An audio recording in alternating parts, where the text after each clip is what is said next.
சிலருக்கு அல்சர் ரிலேட்டடான problem, digestion, gastric irritation இது மாரியான தொல்லைகள் வரும். இது வராம தவிர்க்கிறதுக்கான முன்முயற்சிகள் எடுக்கிறதெல்லாம் ஒரு பக்கம் இருக்கட்டும்.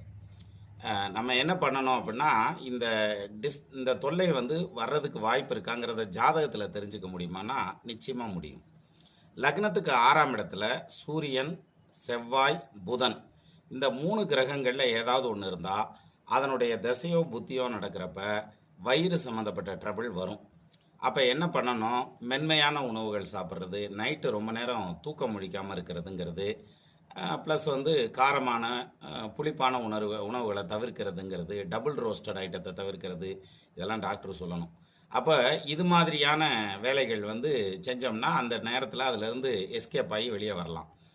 மற்றபடி ஜாதகத்தில இந்த கிரகங்கள், அதாவது சூரியன், செவ்வாய், புதன் இந்த 3 கிரகத்தில் ஏதாவது ஒன்று 6ஆம் இடத்துல இருந்தாலோ அல்லது 2 சேர்ந்து இருந்தாலோ, ஈவன் 5ஆம் இடத்துல இருந்தால் கூட சமயத்தில் இந்த பஞ்சாயத்து வரும். அவங்களுக்கு ஹெல்த் ரீதியான பிரச்சனைகள் வரும். ஸோ அந்த டைமில் உணவு பழக்க வழக்கத்தையும் தூக்கத்தையும் கண்ட்ரோலாக வச்சுக்கிட்டா போதும்.